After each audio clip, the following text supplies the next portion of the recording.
and we all take losses. Now, with that being said, I should let you guys know that I lost everything.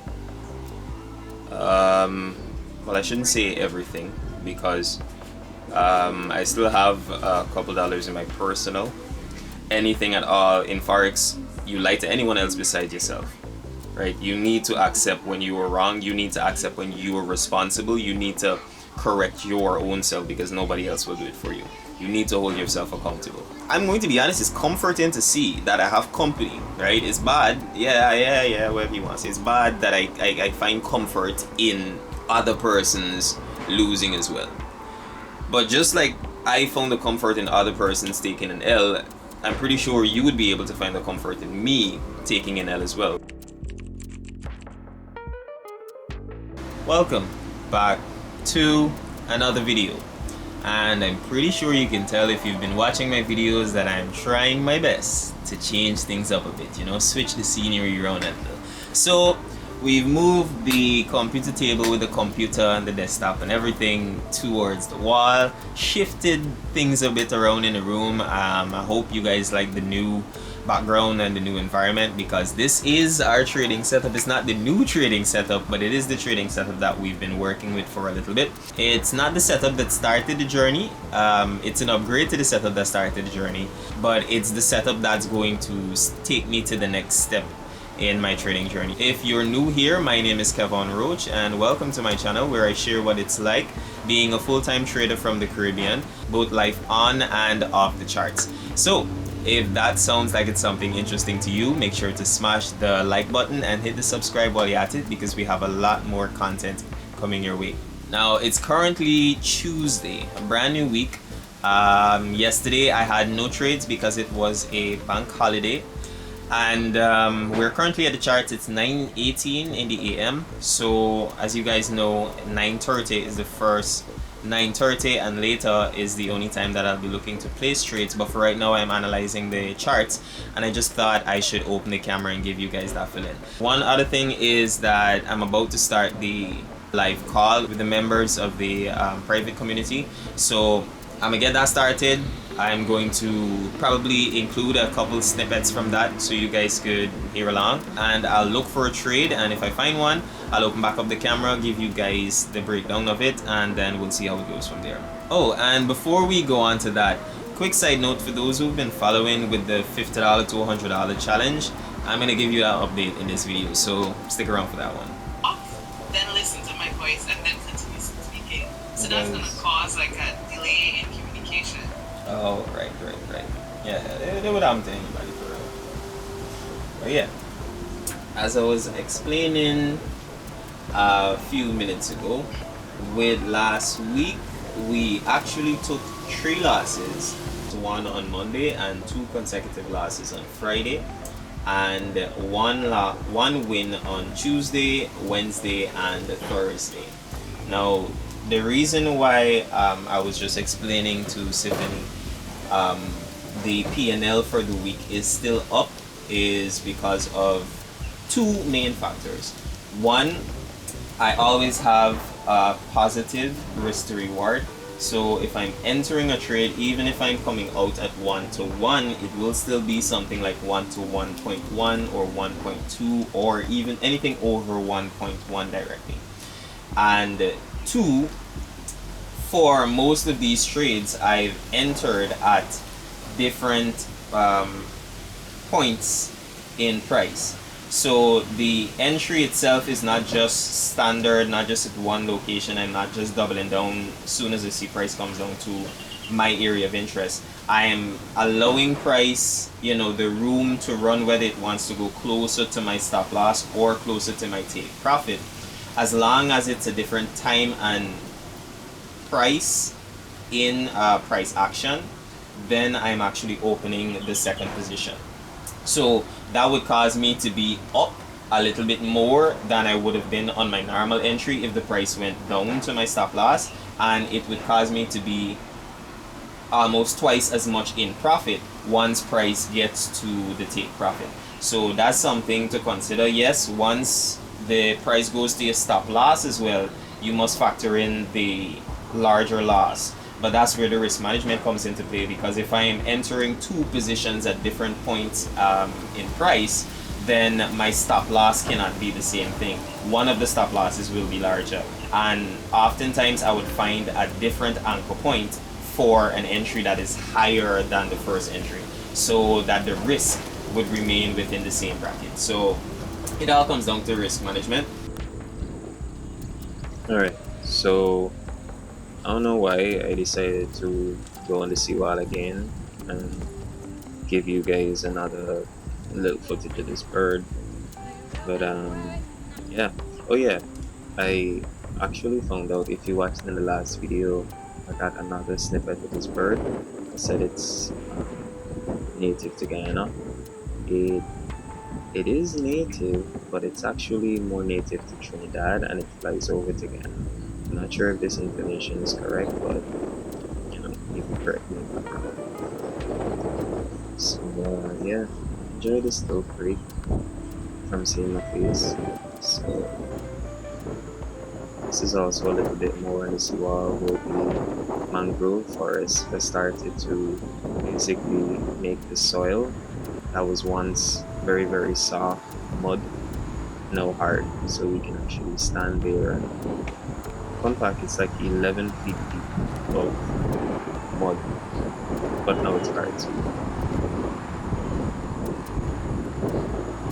anyway, at the risk of sounding ghetto, I used to swim out here, but it wasn't like this. It had literally zero signs of vegetation. But recently they planted mangroves, so this is how it looks. And here are, you can call them fishing boats that the local fishermen use to go out at sea and catch fish. Should be self-explanatory. I highly doubt I need to explain what these are, but hey, the more you know.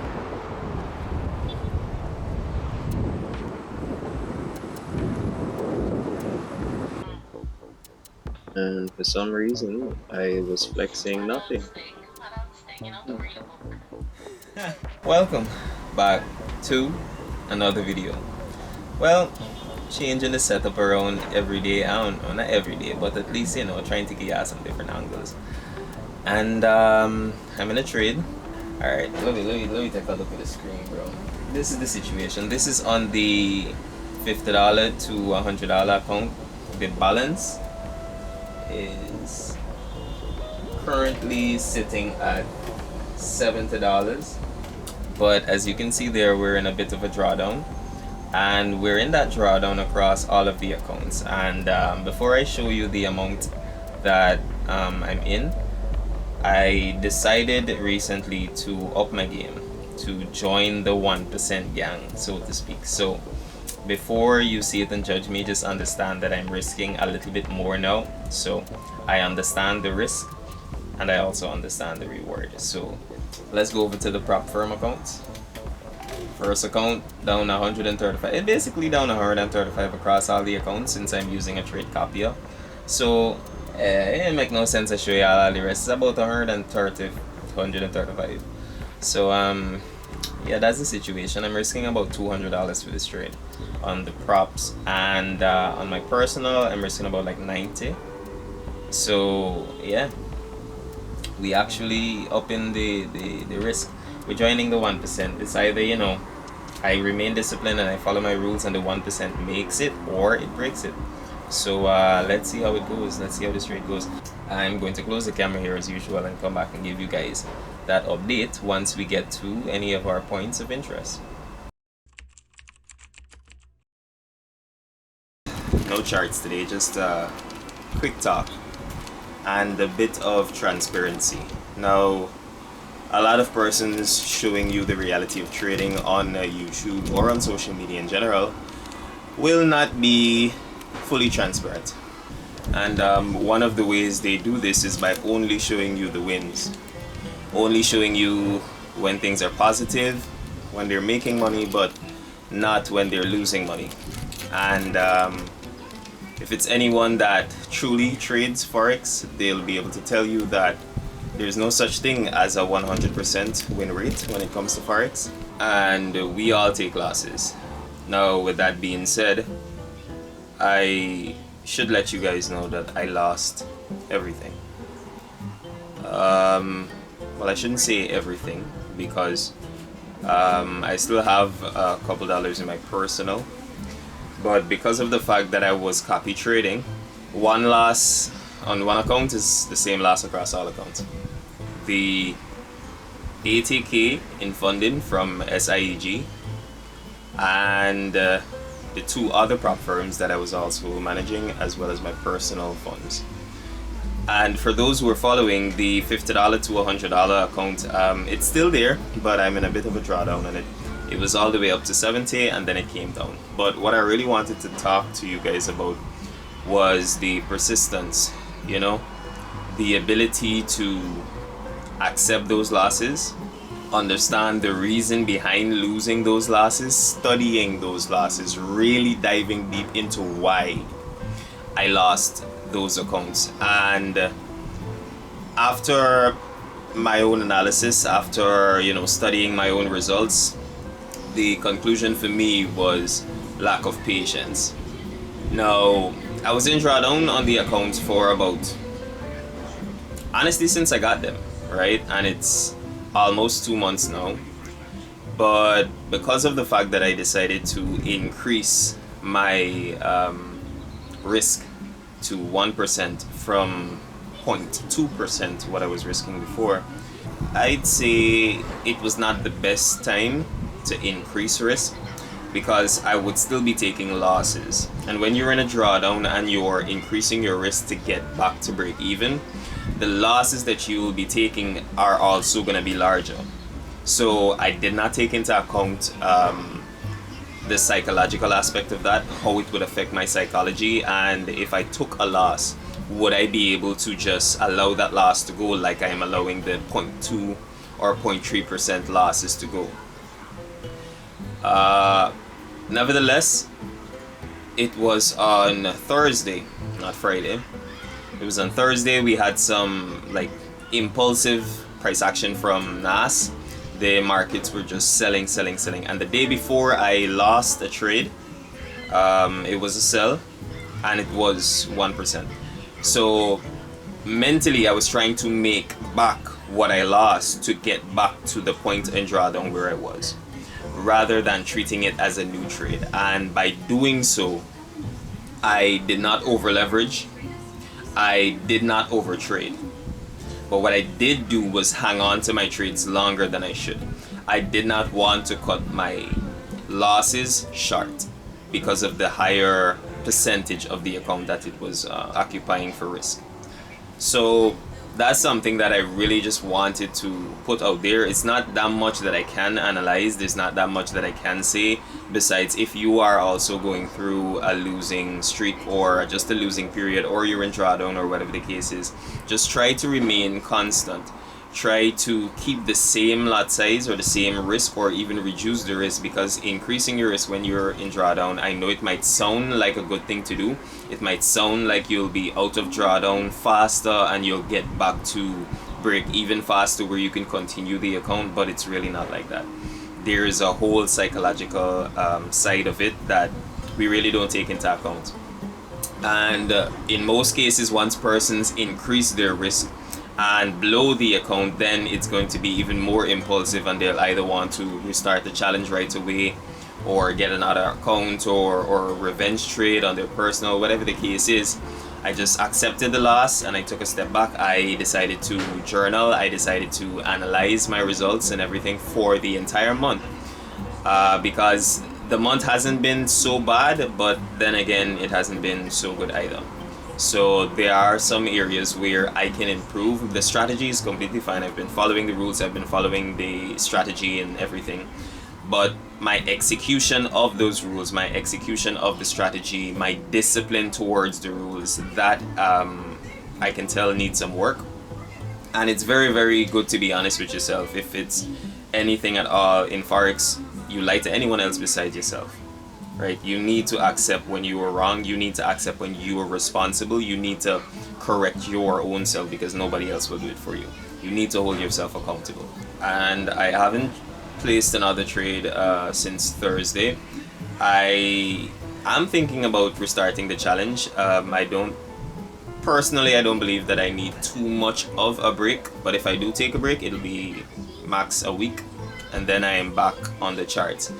Now, most of you should know that I am full-time, and being full-time in trading, it's very, very important to not allow the losses to get to you, because it could have a trickling down effect, and it could just lead to, you know, more losses later on in the future. So again, I accept the losses. I accept full responsibility for those losses, and I'll be honest with you, today's Sunday, by the way. I could have made this video on Thursday, I could have made the video on Friday, but I understood that you guys here hold me accountable, as well as, you know, myself holding me accountable, especially when I watch back these videos. And it crossed my mind, like, how would it look to you that I am explaining what I know, I'm sharing what I know, I'm showing you the results, I'm showing you that it's working, and then I lost everything. But then it also crossed my mind, like, what if I only show someone the good side, and then they come into trading because of that, and then they experience the bad side, and they blame me for not showing them the bad side? Because if I'm enticing you, if this looks attractive to you, this type of life, you know, you can wake up whenever you want, you can go to bed whenever you want, you can go wherever you want, you can do wherever you want. It's nice, but nobody talks about the days when you lose everything, the days when you cannot go wherever you want, or do whatever you want, or wake up whenever you want. You have to wake up at a certain time, you have to do these things, you have to be on the charts. Yeah, you might be able to go wherever you want, but you best bring your laptop. Or if you don't have a laptop, you best stay home, because looking at the charts on your phone oftentimes will lead to less better results than if you had your like a larger screen. It doesn't even have to be a laptop. But the reality of trading is we all take losses, right? And if I am to sit here and tell you that I decided to make this video solely because of accountability, then I'd also be lying. Because over the weekend I noticed that some of the traders that I follow on YouTube as well,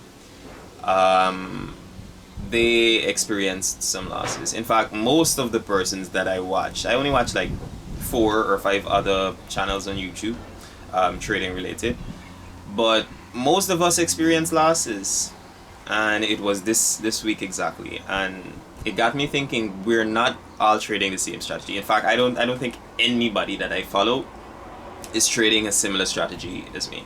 And 2 of them that I follow are trading ICT, right? And the others, they don't even know what ICT is. But we all had losses. We all blew our funded accounts. And it's kinda, I'm going to be honest, it's comforting to see that I have company, right? It's bad, yeah, whatever you want to say. It's bad that I find comfort in other persons losing as well. But just like I found the comfort in other persons taking an L, I'm pretty sure you would be able to find the comfort in me taking an L as well, which is why transparency is key. Because if those persons didn't explain that they lost, if those persons didn't inform us that they actually took an L, then I probably wouldn't have the courage to open the camera right now. Maybe later on in the future I'd be able to say, hey, I lost those accounts and whatever the case is, but I can face you now. I can face you because I feel as though I have company. This is me being honest, right? Not everybody's going to be honest with you. And it's a good and bad thing. It's good because others can be able to see it. It's bad because you're leaving yourself very vulnerable, right? No, it's not bad. It's good. It's just a good thing. You know, you spread the truth so someone can make a better decision. You know, you will be aware that there are wins, that you can change your life, that you can live a financially free and stable life. And you're also aware that you can end up in drawdown, you can end up with losses, you can end up in debt. No. I hope not. I hope you're only risking money that you can afford to lose. But besides that, trading is not always sunshine, you know. Some days we'll have rain, some days it will rain, some days it will snow. And I don't think I meant what I meant to say by saying that, but whatever the case is, I hope you understand. I'm not gonna drown out this video any longer. We have nothing to do on the charts, and I'm more definitely gonna start opening the camera and having those talks because I need them. I really and truly need them. I need to watch back these videos with me talking to the camera as though I'm talking to somebody else, but in reality I'm actually talking to myself. If you listen in and you also got some type of benefit from it, then hey, honored, couldn't be more happy. I honestly couldn't be more happy that I helped you by helping myself as well. You know, I gave value and it didn't, you know, cost too much of an effort. But that'll be it for this one. If you managed to make it this far in the video, and if you also managed to get some type of value from the video, then please remember to do it by a salad and hit the like button.